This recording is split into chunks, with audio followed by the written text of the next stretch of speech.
Navuze ngo umugabo ni umuyobozi ariko hari nubwo ari buze kwakitinga nk'umutegetsi. Ndavuze ngo iyo rero kwakitinga nk'umutegetsi umuntu ashaka kubikurikiza ariko akabikurikiza atishimye. Ndasaba rero abagabo igitsina gabo donc korohera abo muhagarariye mu ngo ko turacyemera muri Islam ko umugabo niwe muhagararizi w'urugo. Nge nakifuje wa mugabo komanga ngo umugore agwirirane abana bagwirirane. Donc umugabo ntago ari igisimbaze aze mu rugo umugore amukumbuye abana. Urumva police zari nziza ni gender umugore ahabwa ijambo it's okay. Ariko implementation kwishyira mu bikorwa biraza kurangira bidakunze failing. Muri Islam gender wabonye ishoboka? Cyane ukugerageza. Muri Islam rero iyo tuvuga gender muri Islam tuvuga ngo buri muntu nahagarare mu mwanya we akora inshingano ze nkuko Allah yazimutumye.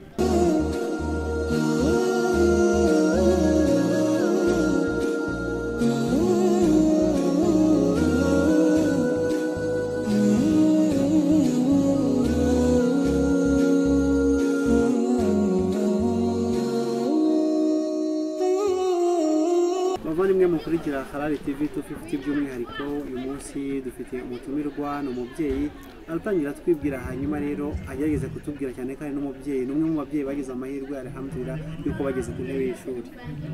Amazina yanjye nitwa Uwimana Asmin. Murakoze cyane ko atari ubwa mbere harabagiye bamubona mu bihe bitandukanye ariko tuzongera ngo tuganire ku kintu gisa nkaho gikomeye muri no misi. Uyu munsi umwana w'umukobwa hano mu Rwanda umudamu yarashyigikiwe ariga bimeze neza kandi akajya mu nzego zifata ibyemezo n'ibisanzwe. Ariko amakuru avuga ko hari bamwe baba abadamu b'Abayisilamukazi cyangwa se batari Abayisilamu usanga ashobora kuba yatsikamira umugabo we kubera yuko yize. Mubyeyi ibyo bintu babavugaho rimwe na rimwe biragaragara.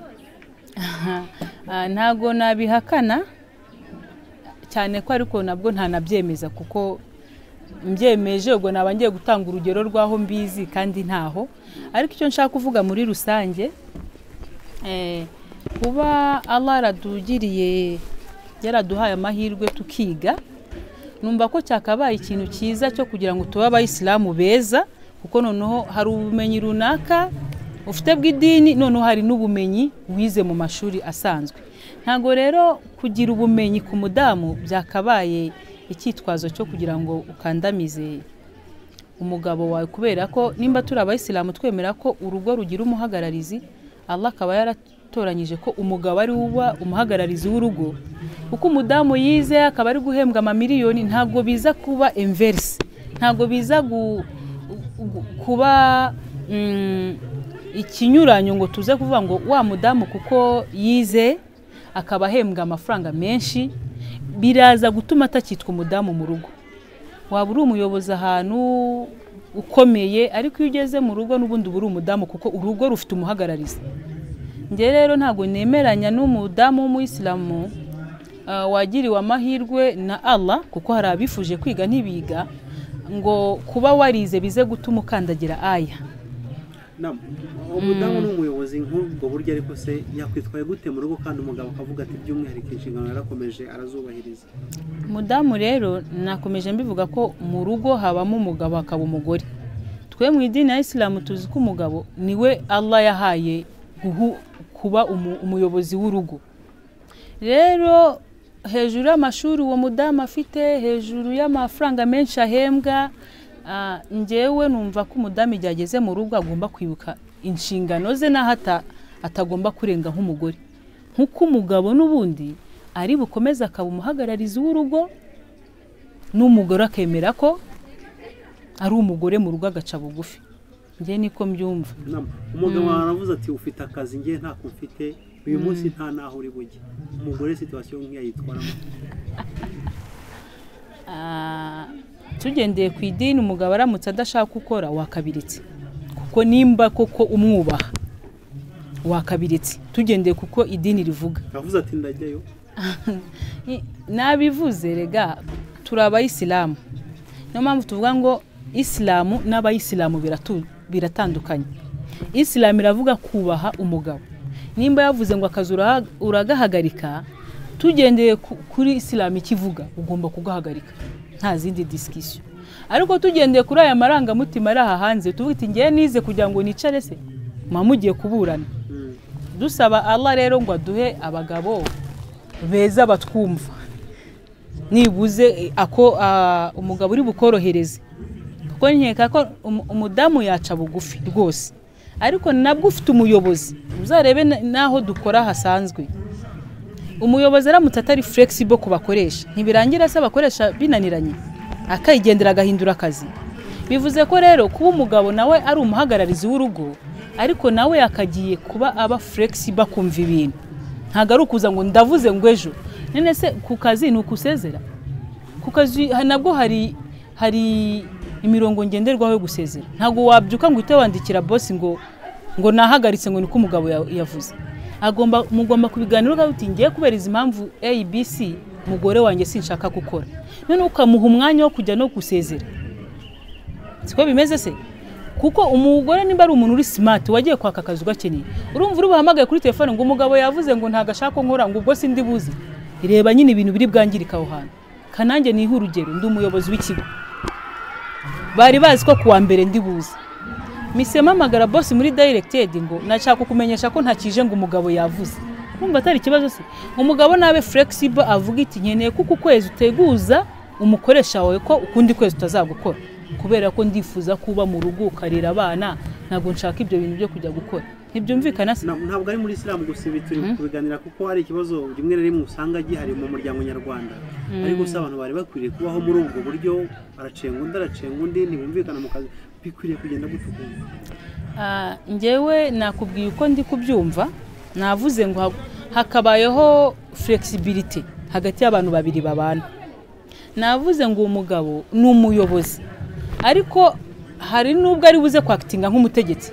Ndavuze ngo iyo rero kwakitinga nk'umutegetsi umuntu ashaka kubikurikiza ariko akabikurikiza atishimye. Nibaza ko rero reka mfate n'ubuyobozi bwo ku ruhande, uramutse uri umuyobozi ukayobora abantu batakwishimiye, nawe ntibyakuryohera. Uburyo asaba damye mu rwego ngo ndavuze ngo nk'uko wari ubivuze, ni ibintu muhita mwakira mukanashyira mu bikorwa, cyangwa umugabo dukurikiye nabyo byaba bigoranye umuntu akoresha urwo rurimi? Ni ukuvuga ngo nabivuze abantu turatandukanye na karakteri zacu ziratandukanye. Hari uvuga ngo ndavuze ngo uravuze bikaba swadakta nyine umugabo yavuze ugashyira mu bikorwa. Yego. Hari undi mudamu bavuze ngo ndavuze akamubaza ngo kubera iki.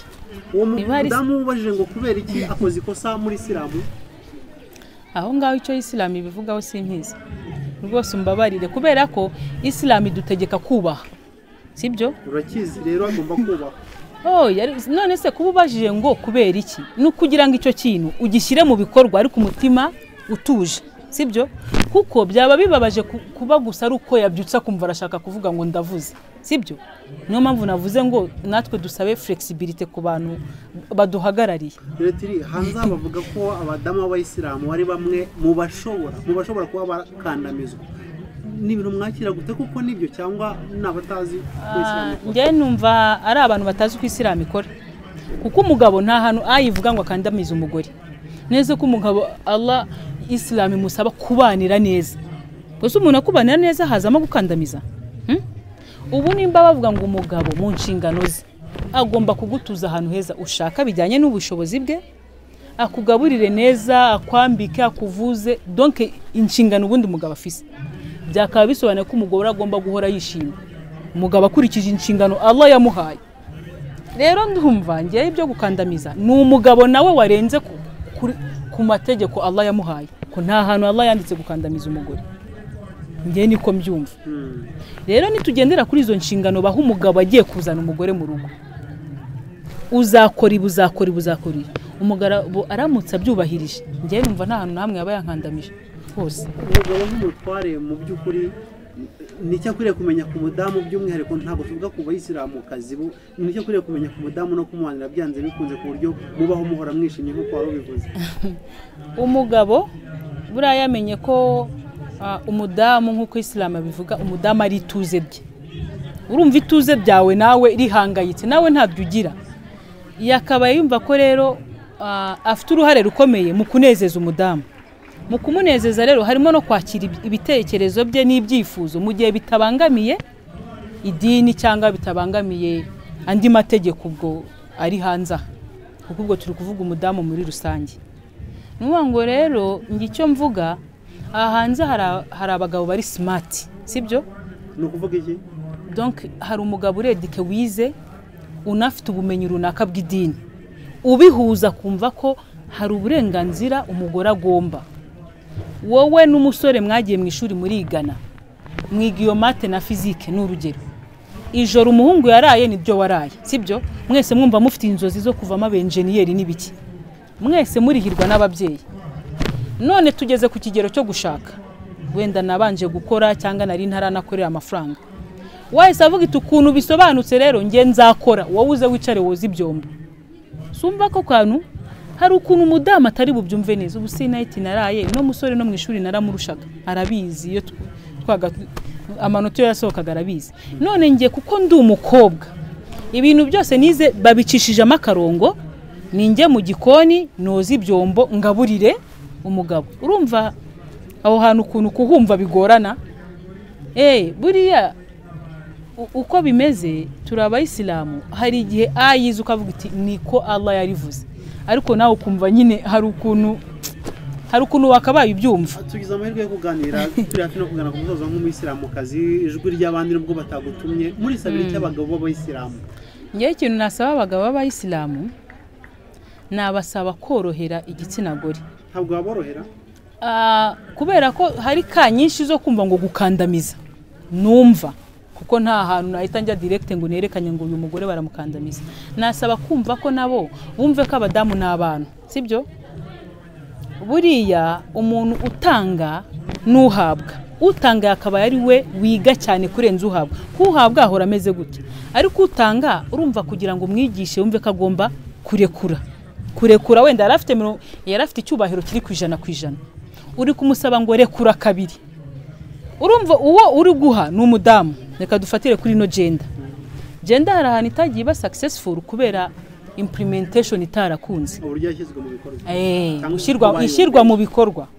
Donc wabwiye umugore nawe urashoboye sibyo?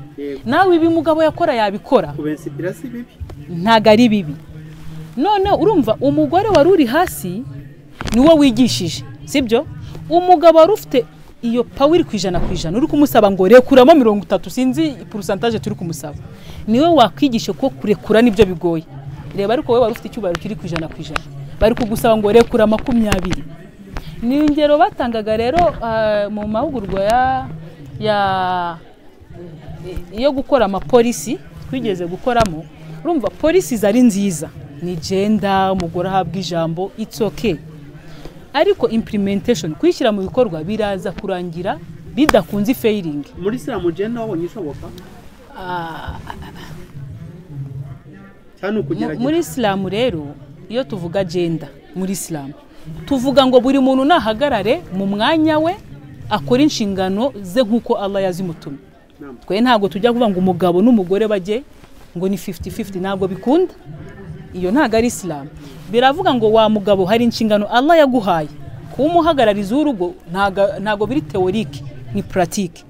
Uraza kuba umugabo ukora inshingano zawe, n'umugore hari inshingano Allah yamuhaye araza kuzikora nkuko ziri. Uko kuntu uru ruhande rwagoze inshingano zarwo n'uru rugakora inshingano, nibyo duhita twita kuzuzanya. Kuko umugabo nakora inshingano ye muri Islam, umugore ntayikore, ntabwo urugo ruri bukundi. Bitandukanye rero na gender y'inyuma y'idini ivuga 50-50. Wisabiye abagabo hari nicyo wasaba bagenzi bawe? Nasabye abagabo kuba flexible sibyo? Kubera ko ari bo batanga. Umuyobozi niwe ugerageza korohera abayobora kugira ngo bisante à l'aise, bumve bafite umuyobozi mwiza. Ubyumva? Ntago ari nge nakifuje wa mugabo komanga ngo umugore agwirirane abana bagwirirane. Donc umugabo ntago ari igisimbaze aze mu rugo umugore amukumbuye abana bamukumbuye. Baracyahari rwose, ariko Allah abayobore mu nzira nziza. Nkongera nkasaba abadamu nabo kutarengera.